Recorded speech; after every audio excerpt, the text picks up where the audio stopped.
It is a beautiful day. We get at our last, our fourth, not our last, but our fourth Wednesday of the month, our roundtable discipleship. And we are going to be making some changes to this specific discipleship call that I think you guys are going to be super excited about it. So we're kind of kicking it off together. I am going to bring on, we're going to bring on Miss Miriam Stallsworth. A lot of you already know Miriam. Miriam is one of our board members for the Ruta Cafe. She's also the leader, congregation leader. She and her husband Charles actually founded 40 years ago. Is it 40 years ago, Miriam? Yeah, 40 years Yes. ago. Beta Me in Oklahoma Mhm. City. A lot of you hear me talking about that all the time because that's it. You know, Randy and I connected that's our home congregation, even though it's 3.5 hours away. It's home. But I'm looking forward because I had a conversation with Miriam and I had asked her for during these roundtables, would she be interested in us changing this to the Shalom in the Home call so that it is discipleship? It will be roundtable because we do want your participation. This is very much encouraged. And those of you who are listening to the replay, because we know of like 90% of you listen to these later. I want to ask that if you, as you're listening to this from however you're listening, but underneath you see there's comments in your library under this call. Would you please make the comments? Would you please ask the questions? And then whoever it's for, we Mhm. get those forwarded. So they'll get forwarded to Miriam so she can actually answer the questions. And so she personally, and she will also get her coming in for office hours every month. So she can come in and spend time and we'll set that up for her so you could come and sit with her because we're talking about 40 plus years of experience in the faith, not only in the Torah faith, but also in the faith in our Messiah. She's background. I'm going to let her, most of you know this testimony, but today I'm just going to have her to kind of repeat it so you understand. I think that we need to understand who the teacher is. Who are we getting the knowledge from? So I want to present that time for Miriam to do that, but I just wanted to kind of give you guys a heads up of what tonight's going to be looking like. Again, encouraging you in the chat. We'll stop here after about 30 minutes or so and open this up for just kind of a roundtable. The Shalom in the Home is going to be really focused on hospitality. It's going to be focused on how are we setting up the altars in our home? How are we setting up our families? And Miriam not only had her own 2 children, but then she brought on the other 4 children in a Brady Bunch family. They were all as if they were her own. All 6 children were raised together. So she understands blended homes. She understands second marriages. She understands what it's like to have to change over from being one religion to another religion. There's a lot that Miriam can bring to this call to help you at every level, wherever you may be. And her wisdom is coming from the Father. And Miriam, thanks for, I am beyond, you know, I call her Ima. She is my Mhm. mama. Mhm. And I have fully adopted in. So I'm pretty sure That's I'm in the right. will. I'm pretty sure I'm in Right. the will now. That's right. That's right. So I love you so much and I'm so happy. Would you just let the ladies know? I want them to hear who you are, what your thoughts are, how you came to your faith. And I know you've shared it several times, but there's a lot of new ladies that will be hearing from you and I want them to know and love you and understand where you're coming from. Oh, sure. Well, good evening, ladies. And I am so excited to be here.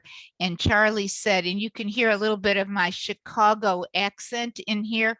And so we're going to have, what are we going to have? We're going to have coffee talk too, Charlie. But how wonderful it is.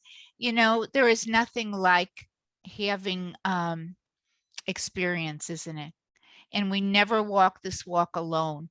I don't know whoever was praying for me because I come from primarily a Jewish background, born in Chicago, and moved from Chicago to Oklahoma, where there was going to be maybe wagon wheels, right, and arrows, and was I going to be, around the stake and whatever, branded. But anyway, I grew up in a culturally Jewish home.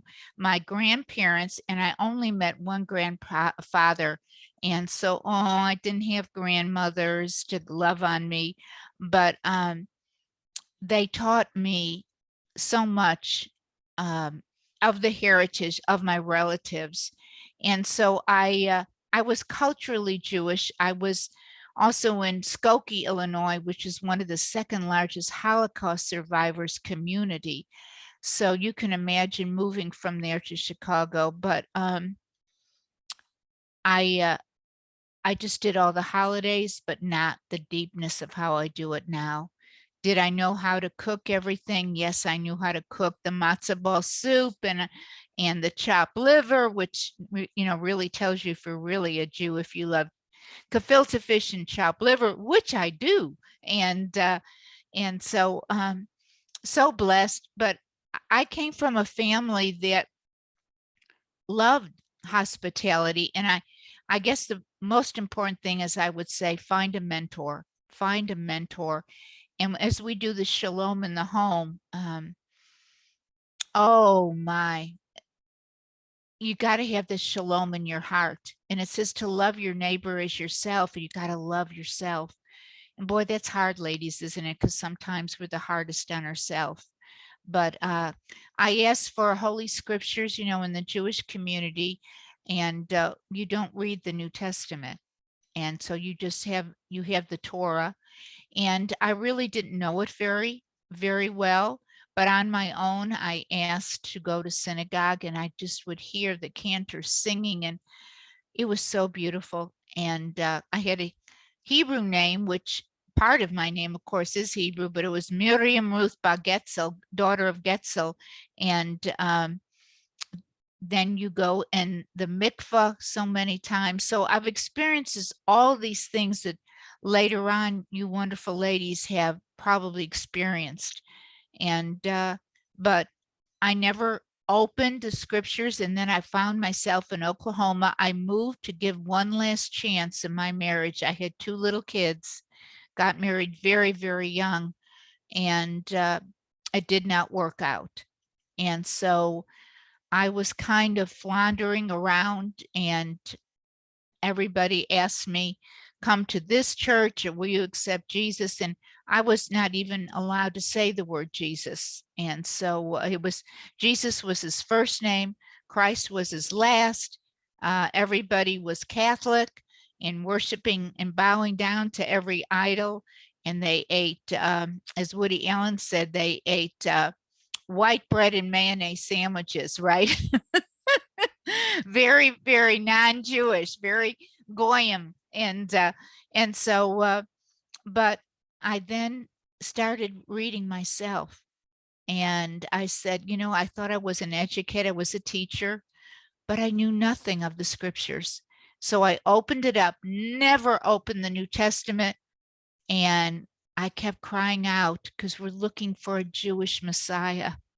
And I said, oh Lord, if this Yeshua, and at that time Jesus, that's all I knew, is the Messiah, please show me. And after about a year, he showed me he was the Passover lamb from Exodus. And so such a deeper meeting.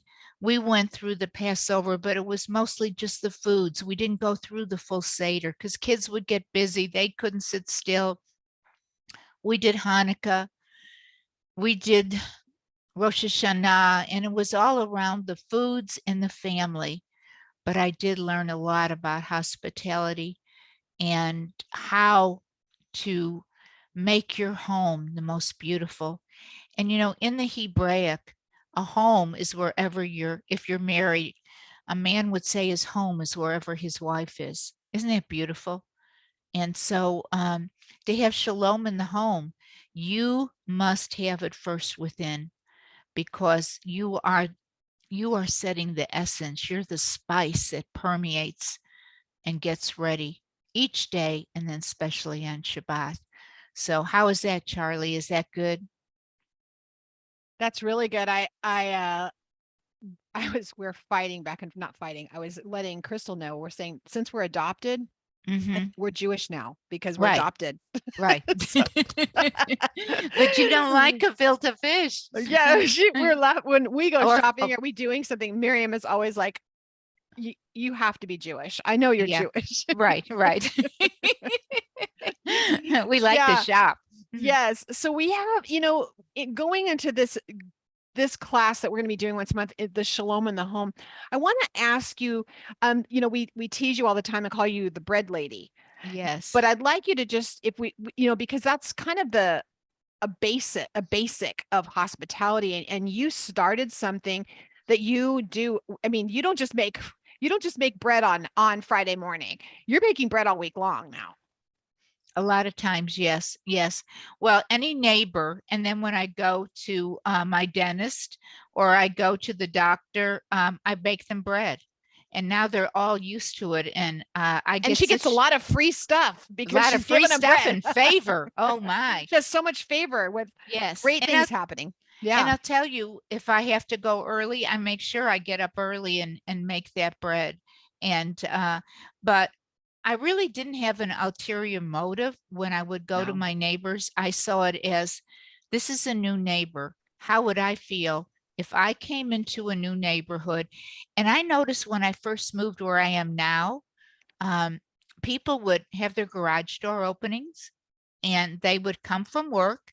They get in the garage, close the garage, never heard from them, never heard. And then one of my neighbors says, because we're in Tornado Alley, and they said, some people we have storm shelters. And this lady said, when she moved across the street, this lady said, do you have a storm shelter? And she said, yes. And she said, we were never invited. We were never asked. And I didn't want to be that person. I wanted to get to know my neighbors. And so anytime a new neighbor came to our street, I brought them bread. And I knew I was bringing them the bread of life, but I never told them this is Jewish bread, this is challah, I'm Jewish, and all that. I just said, because most of them wouldn't even know.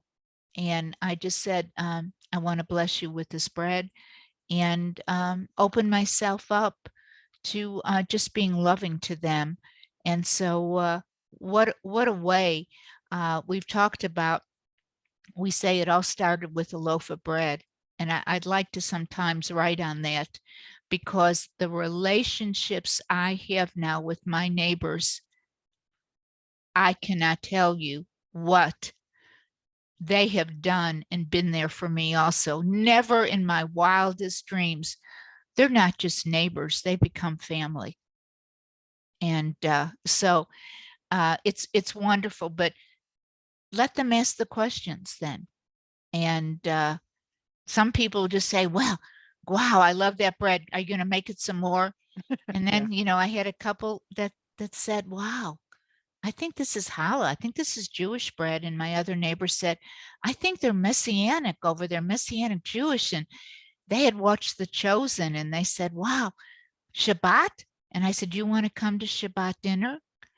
And boy, isn't that wonderful? How many sit around a table and you actually look at the person and talk to them for 2 hours? And I always say start with whatever means you have. It doesn't have to be the finest crystal. It doesn't have to be Lenox china, your candlesticks. You can use tea lights. They do that in Israel, but it doesn't have to be perfect.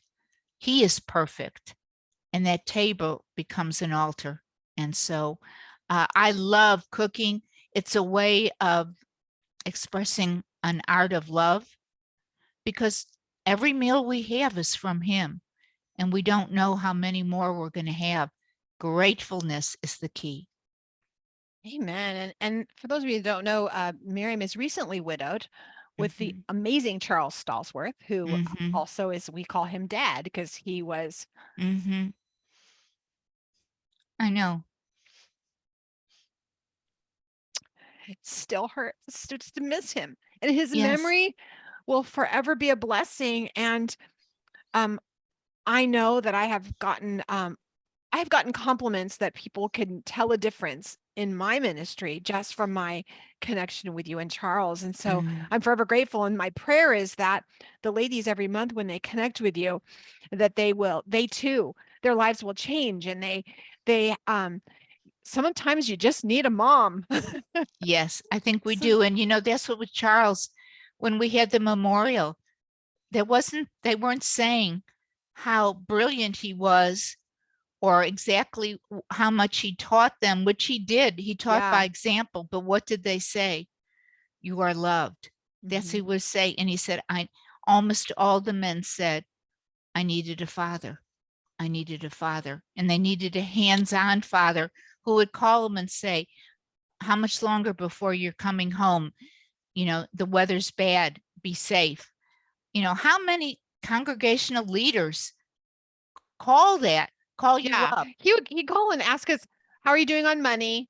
Hmm. Let's talk about your plan, what your budget look like." I mean, Right, father stuff, like real father stuff, that right.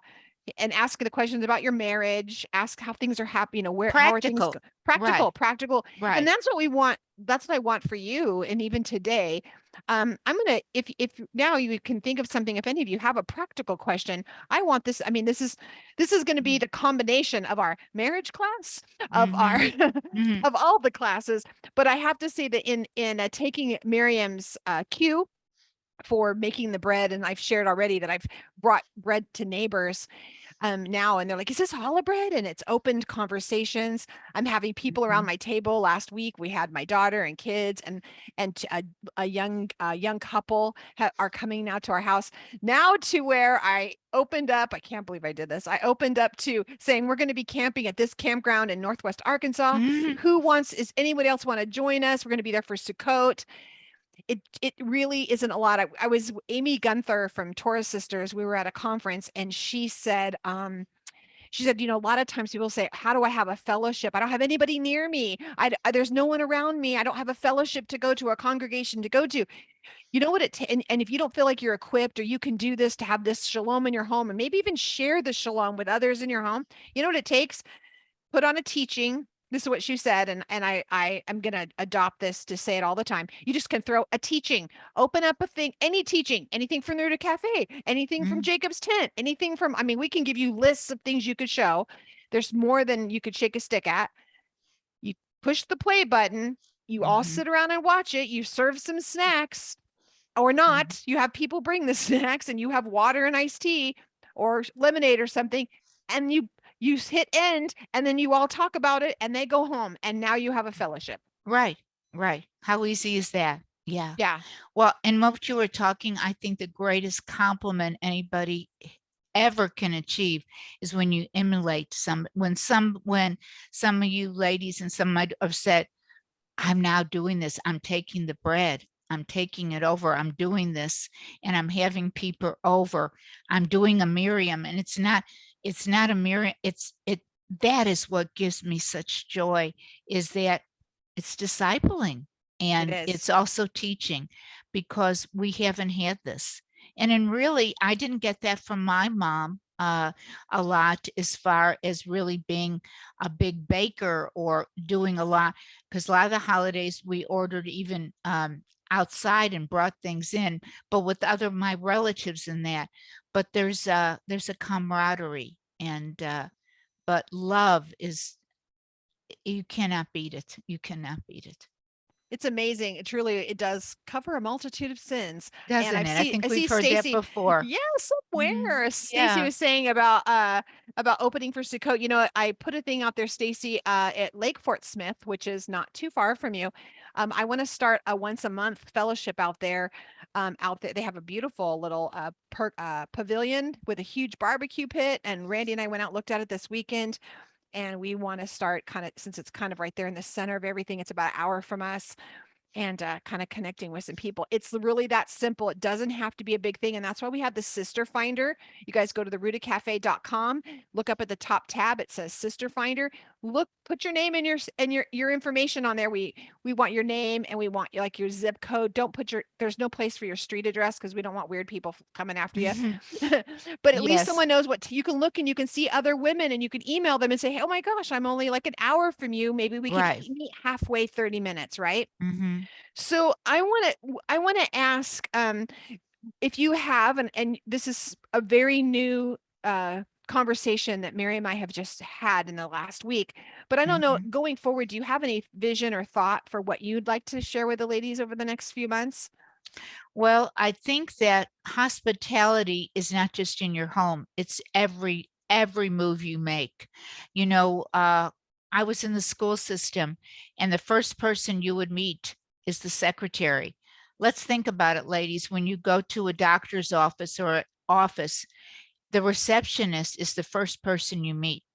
They can make or break your visit.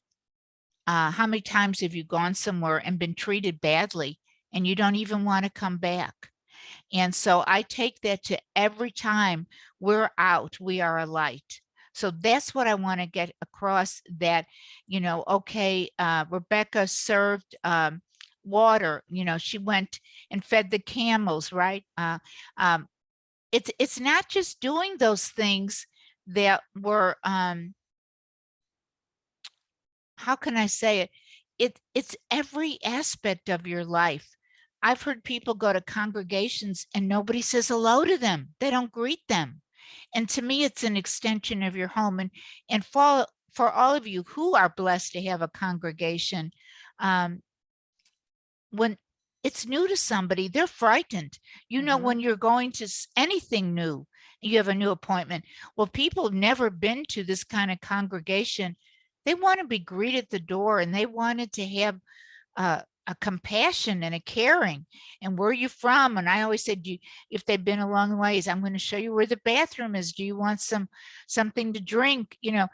That's just hospitality in a body, even if it's in your home. When someone walks in, right? Right. When Right. someone does my yard, I know they have water. I say to them, do you have enough water for today? When I greet the mail person, how are you today? Do you have water? Is there something I can do for you? No one is below you.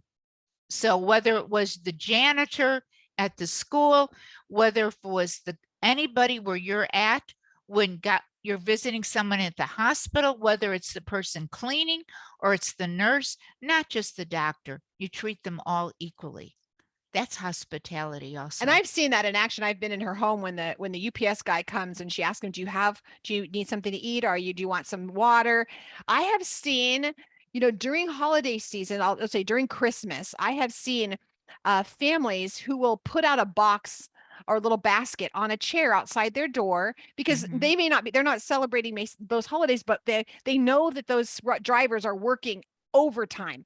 So they'll put little snacks, nuts, waters. They'll have a little cooler and it says cooler water in the cooler out on their doorstep, because maybe they're getting packages Isn't on that a a great regular. idea? I mean, and they've put that out there already. I mean, this is something you can think about for. I love what you said about, you have especially if you're in a hot climate or in a cold climate. What if you had something hot for them to drink? What if you had a hot something, but you have like all the people doing services, your pesticide people who maybe come around. Right. Like you said, your lawn people. I mean, our lawn people are huffing. I mean, they're moving quick around Moving here. in Yeah. 100 degrees Yeah. sometime. My And lawn person is sitting in my living room right now, but yeah, he watching the trees, watching grow. that. He was Yeah, watching the trees grow. Yeah. Yeah. yeah.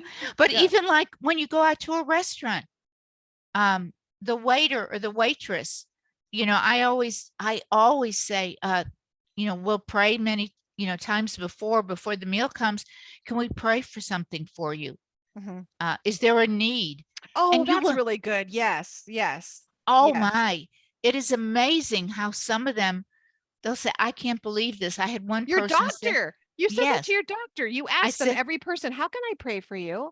yes, I said to my doctor, you know what, you're taking care. Everybody's complaining or saying, I got this and that. What can I pray for you? What can I do for you? And he goes, gosh, no one's ever asked me that. And he said, pray that I have balance, because I love my work so well that I don't neglect my family. And so I asked him that, well, how's it going? Has it worked better since we, have that, whether somebody you think is like a doctor or anyone that you see, or whether it's someone just cleaning and doing something, they're all the same. And that person, they'll say, what? I was thirsty and you gave me something to drink, right? If you did this unto the least of these.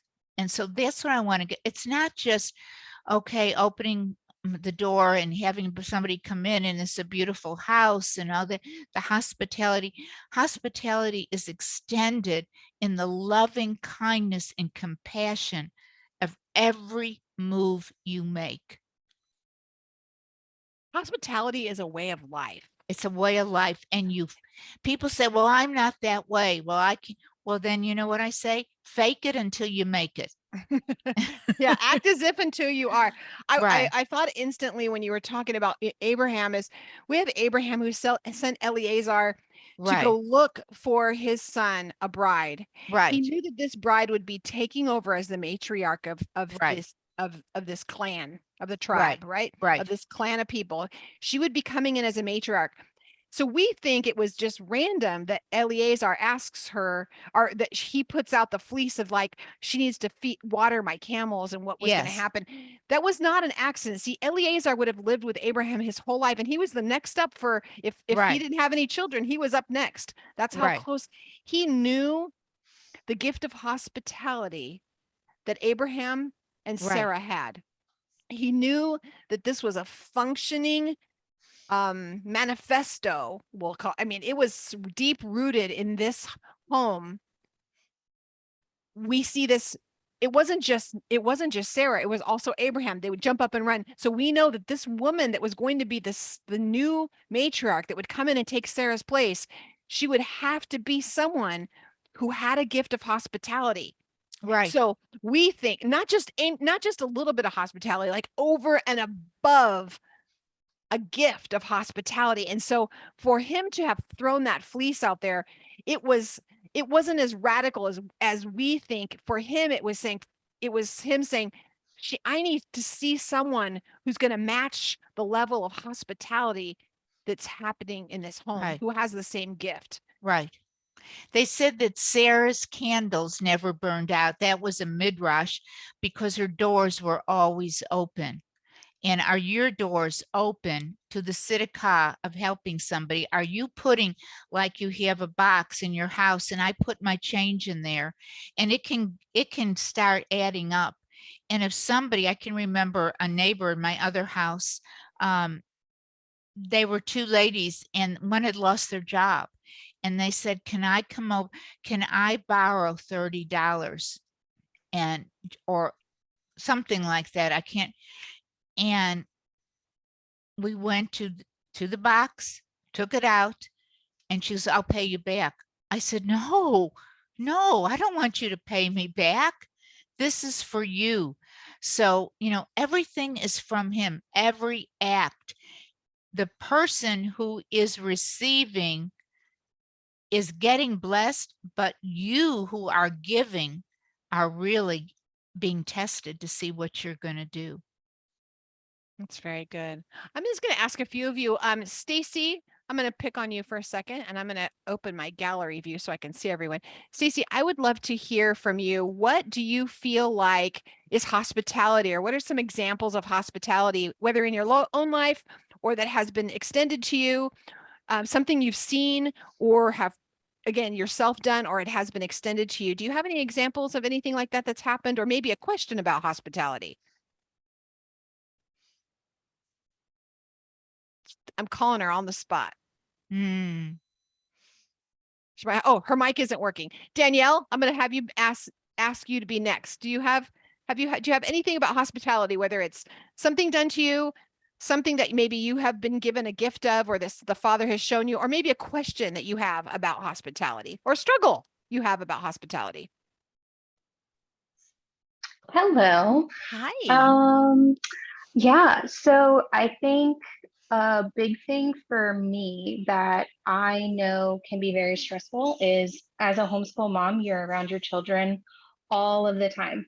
And I am pretty introverted, so sometimes I just need my peace and quiet. So when people offer and they can see that in me and they can see my mood, and if I'm stressed out, they'll offer to take my children for the afternoon or just take them out for a little bit or just ask me like, hey, do you want to go out for the day? But also there are times where I see that in other moms as well. And I'm like, hey, if you're free and you need some time, let your kids come over to my house and they can stay with me.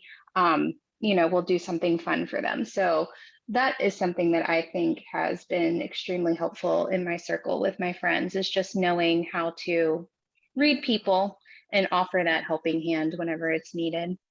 That's great. That's great.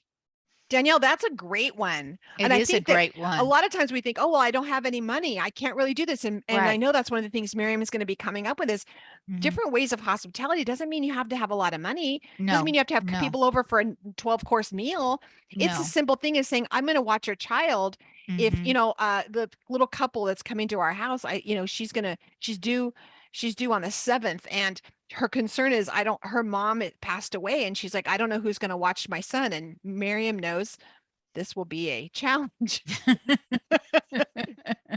He's getting way better. Yeah. He's going on 3 and he is getting better because he's been here a few times. So he's better.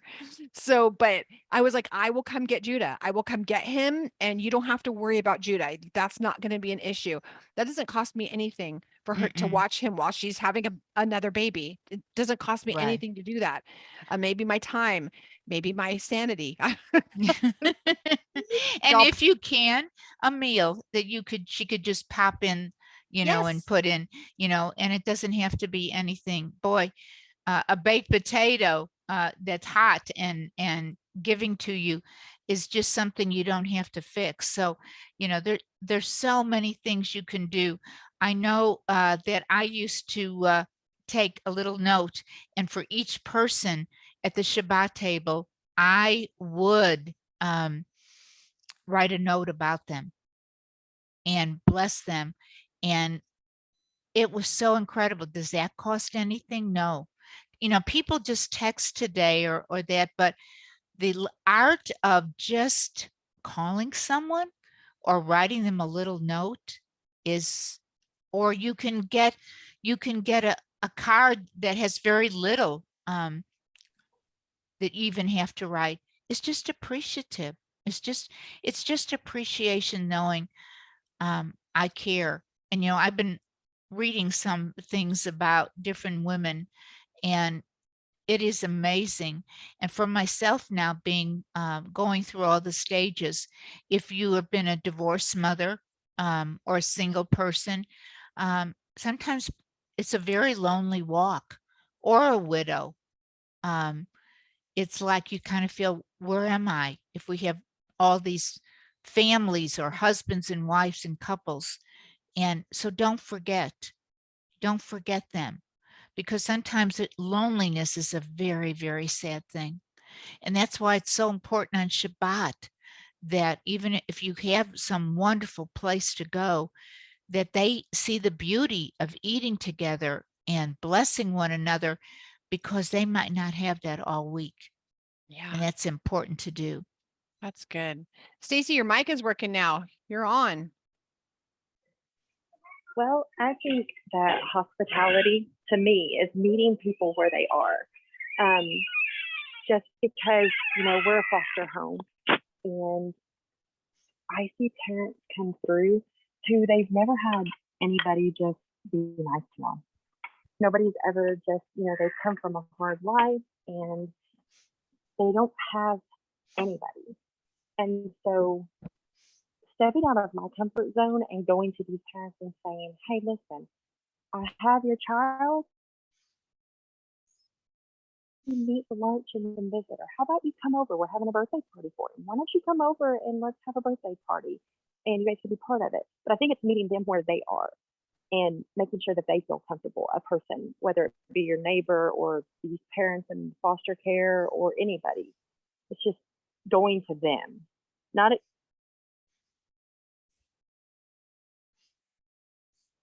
Oh, we lost you. Yeah, I think she cut out. Yep, we lost you. I'm going to call on someone else while we're doing that. Amber, Amber or Lori. Do either one of you have a example? I miss you already, Lori. I got to spend some time with Lori at Surge. Can you unmute? Or Amber? Oh, good, Danielle. She wants to add to. Go for it. Hey, so I have another one. I have a friend now. At the time, she wasn't a friend. She was just a mom that I had met at one of my daughter's friends' parties. And she had a son who had he was born with like a brain defect. And shortly after we had met, he passed away suddenly in his sleep. So I put a box together for her with a book for her daughter, some gifts for her daughter, just to memorialize him, and I sent a gift card to get them out of the house to go do something fun as a family. And I didn't get to talk to her for a few months, but we had met up again. And then she actually ended up started asking questions about Torah. And now we hang out every once in a while with our children. So it's been a really awesome way to kind of support somebody from afar, and just understand the struggle that they were in. And it's led to some really good conversations about the Father and who he is. And that's Mm, simple, a simple card, a simple right. thing that could be sent. So we're really saying acts of kindness. And it says the Proverbs 31 woman, the words of kindness are always on her lips. And we know, there's sometimes we might get a little crabby, or things might be a little hectic, right? Or we're getting ready, or our children with different things, our grandchildren, our children, or our household, if we're out working outside the home. But hospitality, you might be getting somebody a cup of coffee at your work, right? Or bringing something in to somebody, where you're going to, if you're going to the dentist or you're going somewhere, and listen also to what they're saying. That I remember these two ladies, I had gone into the Cox Cable person, and they were saying they never got out to get something, or I went to the bank and the teller was all by herself. And I said, I saw that the managers were going back and forth and having lunch, but they didn't bring her anything. And I said, have you eaten lunch? Are you going to have a break? Well, it's really, I'm the only person here today. So I said, right across, there's a great place for smoothies. How about if I get you a smoothie? What do you like? She goes, oh, I love this one. Went there, $6, brought her back a smoothie. And I'm not patting myself on the back. This is what we're all supposed to do. Listen, and look around and see who's around you and how you can bless somebody today. Because in the end, you will be blessed. Because the minute, every time I go in there, hello, Miss Miriam, how are you today? How are you doing? It makes a difference. You will be rewarded also. I think that's great. And the point of all this isn't to impress any of you, but to impress upon you the importance of and the difference this makes a difference. I ask when I would leave, if I've, with a family member who had a surgery, you ask the nurses, I Right. always, because being a nurse, I'm going to tell you, you always bring your nurses food if you, and that you're, so that when you have to ask for something, they will be quicker They'll to go do get it it. for, they will Yes. run to, and you don't do it for that reason, but you No. have these people who are servants, who Right. are on their feet for 12-hour shifts, who don't get to potty, who eat over trash cans, and they Right. usually are looking and seeing like, oh, that pizza, oh, there's not much mold on it. Let me eat that really fast. Or Yeah. if they're just go. And if for you to bring something especially simple that they can grab and eat, even if it's a little sweet treat, bringing them hand lotion. You know how much they're washing their hands constantly. You go into Right. your doctor's office, bringing them some cheap little hand, doesn't have to be expensive, but hand lotion. Mm-mm. But I would ask, hey, I'm running to grab us something at Starbucks, or I'm running to grab us Mhm. something to eat. Do you want me to get you anything? And they're like shocked that somebody Right. actually, Right. That yeah. someone would care about them or think about them, because they hear a lot of complaining. Yeah. And people say, well, they get paid a lot and this is their job. That doesn't matter. That does not matter at Well, it all. goes back to, it doesn't matter if they get paid a lot or they get paid a little. Right. It's, Right. love is the great equalizer. This hospitality Exactly. is going to be the great equalizer. Right. Crystal, I want to hear your input on hospitality and where you've been ministered to, or how you minister, or ideas or challenges. So I opened my home here not too long ago to hospitality, and they brought 5 5 dogs. Wonder who Charlie. that could be. Well, It wasn't just me. I only had 2 of the 5. Right. It Myself, was a blast, Randy, though. Dr. Halisa Alwine and her husband Alan, we all came for Charles's funeral.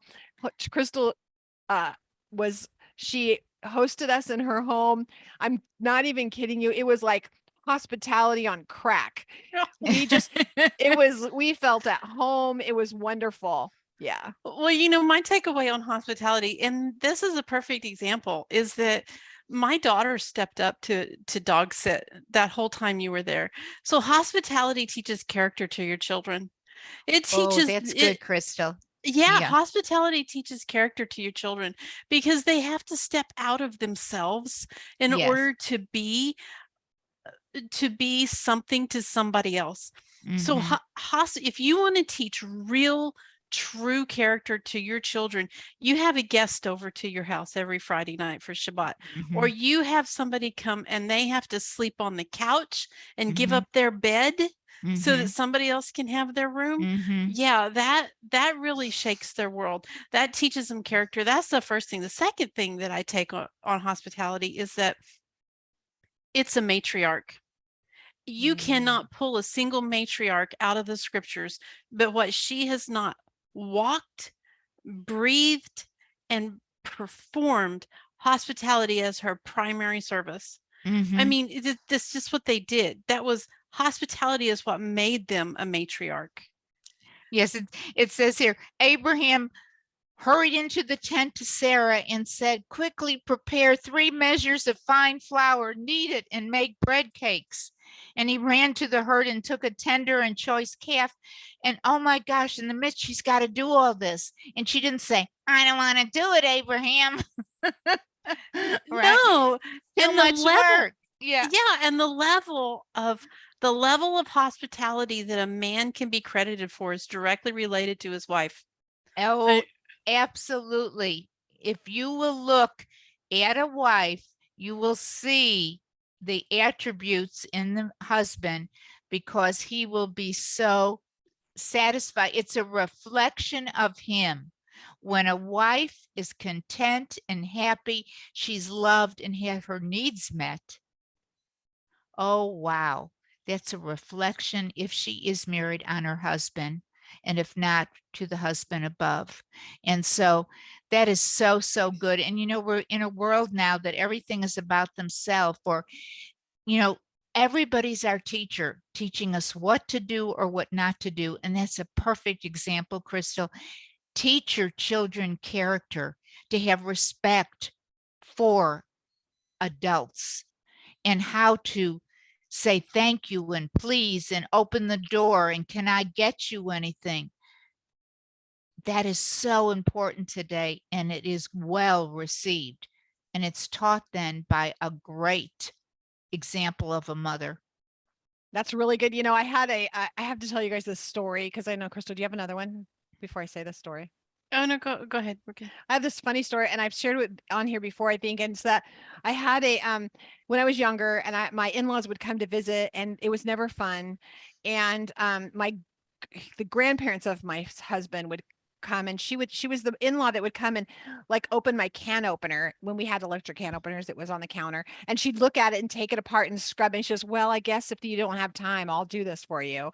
Like that was the grandmother-in-law that I had. Oh and gosh. She was not skilled at kindness, but so when they would say they were all coming to visit, I was so upset. And one day I go into the bathroom, I'm in tears because it means this is a lot of work on me on top of everything else. Now I have to prepare for all these people, not only the food, but get my house in order plus, because I already know she's going to be like white glove testing everything.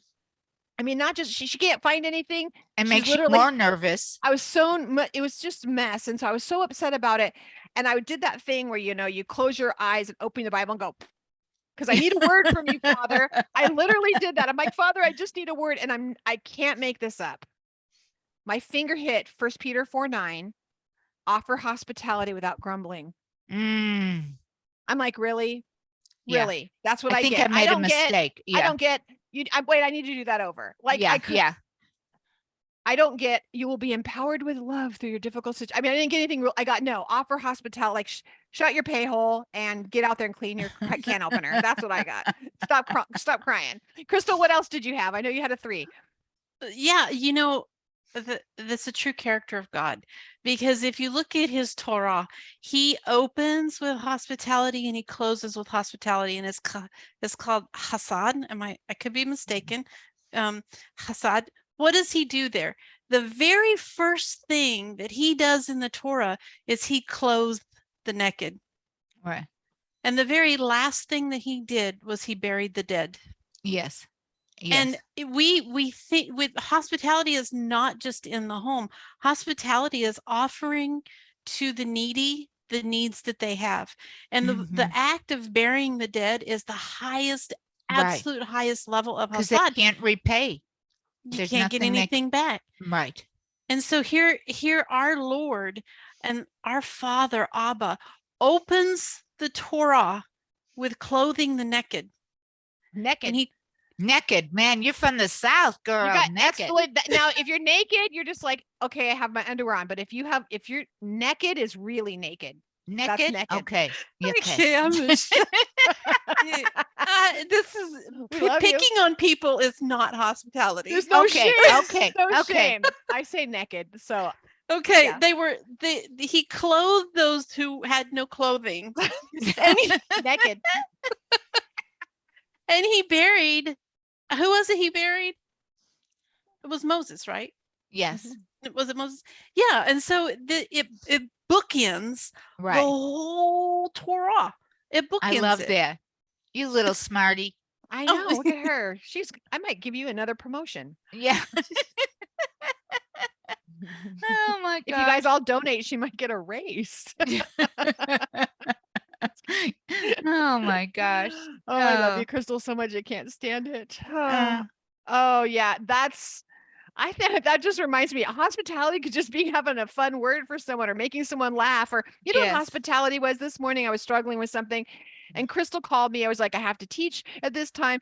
She calls me and she's like, how's it going? I'm like, I'm not ready. I have 2 hours. I need to get in this. I need to get ready for this teaching to teach the portion. And she did like test training, like exam training. Okay, so let's talk this out. Tell me what you know. And she just started turning up the Torah portion with me, getting things, giving her crystalisms, which y'all know they're amazing. And I just can't even write fast enough.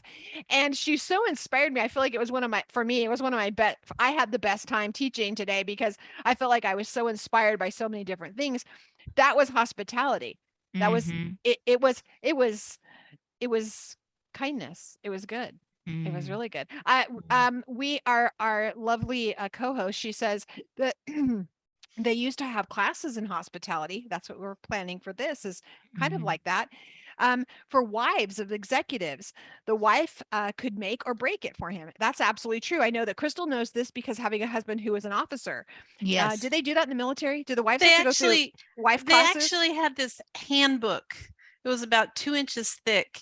And it told you, in this handbook, it told you how you could have a hold of coffee, how you could, and it was this whole big, once you become an officer's wife, you have to get the officer's wife handbook, and you have to know where to put the forks and where to put this is, I don't think it was, I don't know, there's words for it, but yeah, whatever it was. But this is Proverbs 31. It was so your husband could be at the gate, so he could be prominent of what he needed to be. It was part of you. I mean, I have to tell you, setting my table last Shabbat, I was thanking the Father for my mother who taught me where to put the fork, who taught me that my knife and that my glass needed to line up. So I was going through doing my table and I sat back and I'm like, this is beautiful. Thank you, Father. Thank you. Yes. And then the week before we had paper plates. So let me give you some balance. The week before that, I told my guest, hey, y'all, sorry, we're going to be naked and have paper plates. No, I'm just kidding. We are having paper plates. But you know what? You said something very interesting there. It was, you stepped back and it was beautiful. And that's what hospitality means. It means that you are adding that elegance. You're adding that special touch. You're putting that extra frill, that extra lace, that extra elegance into your your relationship with other people so that you can show them value, because that's what it's all about, is giving people value. And when we give people value, when we show that they have value, and we raise them up because of that, then it does set our husbands up at the city gates. It does equip them. You know, when I had that book and I had to bring over his other officer friends to my house for dinner, it wasn't a fun thing to do at first. But after a while, when you saw how he gleaned from it, how we were able to pour into our husbands from that, and how we were adorning their character with our our little gems and jewels. You know what? I remember a neighbor across the street where I used to live, and their dining room table was just cluttered with all kinds of stuff, plus books and just everything in the room. And you could see it from their living room. And then she decided she was going to do Shabbat. And we go over there, and the transformation of the table, I went, oh my gosh, this is unbelievable. So isn't that, it's so true, just in a little bit, but you have to, you watch somebody and you have a mentor, and I think that making it excellent, I think that's great. I taught my girls, this is how you set a table, or take them out, and how you know, you can hardly find to buy cloth napkins anymore, but Shabbat's supposed to be the finest of the week. So Not I would paper go, plates? What? yeah. No shame.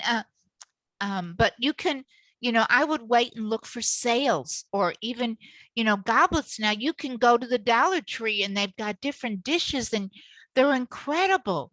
And so you can make it or get somebody to help you, or look, you know, on Pinterest or anything, or different things. And the fall is, We can't claim ignorance now, right, Miriam? We have you Pinterest, we have can't. Google. You can Yes. YouTube how to make a pretty table, and you're going to be Yes. like, you know, Yeah. TikTok it for now. Well, like, there's so many ways now. Right.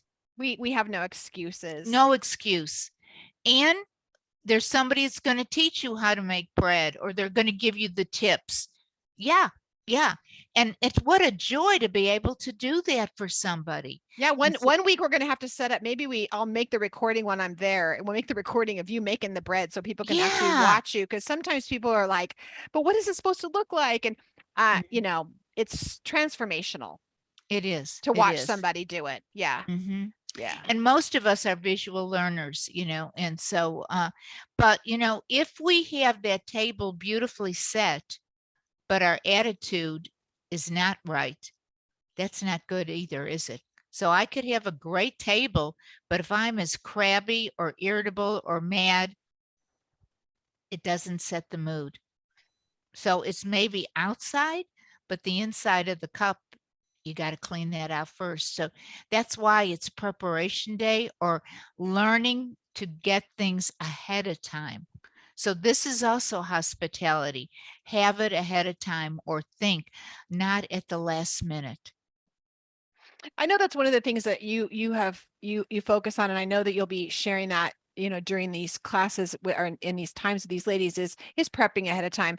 One of the things that I have learned that I do is I think about every day. I usually do on Sundays. I look at the whole week, and then I say, what can I do earlier to get ready? And the other thing, it doesn't hop on me like, now sometimes it does, but it doesn't hop onto me, and I just got, it surprised me. The other thing is I look at the next day and say, what can I do right today to make tomorrow easier? Right. And that might be going and getting gas in my car, because I know we're going to go on a trip, but if I go right now and get the gas, tomorrow, that's one less thing we have to do. Right. Or whatever, what thing can I do today that I don't have to do tomorrow, that will make tomorrow easier? And I pray that Miriam is going to be able to give you tips on how she preps, so that Shabbat isn't hard. It's not all doing it in it along, and it's not hard. And it wasn't that I was always home either. I was working, and I would set the table on Thursday night. You know, I would do certain things ahead of time, and we go from Shabbat to Shabbat. And I know, but if you have little kids or your table, have them help you. Have them help you do that. Have them make a placemat. Have them make certain things that they're participating in it also. And then they are part of the whole process. That's beautiful. That's beautiful. Is there any final questions from anyone before we let you go? I hope you're excited about Shalom in the Home. I'm praying that you guys are excited. Please make sure you send Rhonda. Yay. Yeah. Hey, I'm so sorry. I've never Zoom on my phone, so this is my first time, and so I didn't realize I could do that. And I just saw that you had called me on the chat. I was like, I'm so sorry. Yeah, real quick, I just had a couple things. My husband, when my kids were little, I would have Shabbat with my kids. We learned it on our own, and that's a whole other story. But now my husband is like in the faith now. We're walking together, but we travel every Friday to the assembly, so we don't have Shabbat at home, and that's one thing I miss. But you know what? I have learned to bring Shabbat with me, because there's always somebody that's going to be there at the assembly who has traveled as well. There's, a young couple that lives nearby. And so I don't have time to always make my challah bread. In fact, I made it last week and it was a flop. But guess what? Trader Joe's sells challah bread. Yes. So I have been bringing Shabbat. I bring my little mini menorah. I bring my bread, honey, to break bread, to share, because it's not the same as setting a table.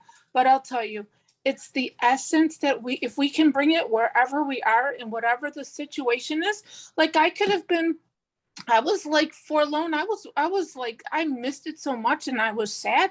But I was like, no, this is not my day. This is like, what if I prepared for it? I didn't just prepare to travel 2 hours to get to the assembly. No, we're preparing our hearts, our spirit, right? And so I just would like to say that sometimes the situation, we're not going to be able to set our tables the way we want. And I truly miss it. But the Father knows that wherever we are, we can still share Shabbat with him. We can share Shabbat with others who don't know. And so I think that learning how to be flexible is one of the greatest gifts you can give yourself. Because sometimes, we can get stuck in what used to be and what isn't, and not pushing past and say, well, what can be? That's very good. Thank you, Rhonda. Yeah, I'm glad you figured that out on your phone. Yay, we're going to see her all the time. I know. Thank you. I love it. Thanks, Rhonda. Yay, good to see you. Crystal, you're unmuted, so that means she's got a crystalism.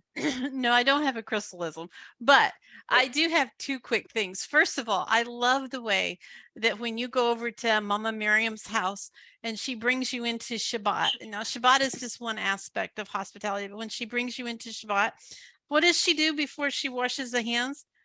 She says, "Who may enter into the house of the Lord? He who has clean hands and a pure heart." May you be blessed this Shabbat. Right. But who may enter into the house of the Lord? He who has clean hands and a pure heart. And part of showing hospitality is entering into the house of the Lord, right? And we are blessed for that hospitality. But I also want to bring a point out. I have taken bread to all my neighbors, and not nor one of them has received it well. I don't know what it is about my neighbor across the street. I told you, like, shut the door and was like, "What do you need? What do you want?" And I was like, "We just want to give you bread. Sorry." That's and I right. was thinking, I'll keep it. Like, let me have it. Exactly. And I took bread to one person one time, and they gave it back to me. So wow. You know what? But you know what? I am blessed still for the act that I did. Mitzvah, yes. Our level of blessing is not contingent on their level of reception. There's That's your what we need. crystalism. It's good. You had to get it in there. You had to get that little Our crystalism. level, our level of blessing is not contingent on their reception. It's the point that we do it. So Amen. We don't need to ever stop. We need to keep taking that bread to those neighbors, even if they're going to give it back to us. Right. Some of them really don't know what to do. They don't know what to do. They've never People don't do even that had it. anymore. It's awkward. They don't do it. Yeah, Yeah. people don't knock on it. They're like, they haven't, like you said, they go in their house and shut the door and they're like, oh, Right. what's going on? So, well, Right. ladies, I'm excited. I know Ellen's going to be coming here at the end. We're done, but I just want to ask that you all be blessed. Thank you, Miriam. We're excited for next month. We're going to learn about hospitality. Come with questions through the week, through the month. Please bring your questions so that we can all glean from Mama Miriam. We're gonna get you a t-shirt, Mama Miriam. Oh, Her gosh. her wisdom. She's like, oy, oy vey, I'm the woman in the shoe. I have so many children. I don't know what I don't to know do. what to do. Right. But being blessed and again coming with your wisdoms, and I know that you will be blessed as I have, as Crystal has in your life with Miriam every month. So thanks. I'm excited. Shalom, y'all. Shalom, y'all.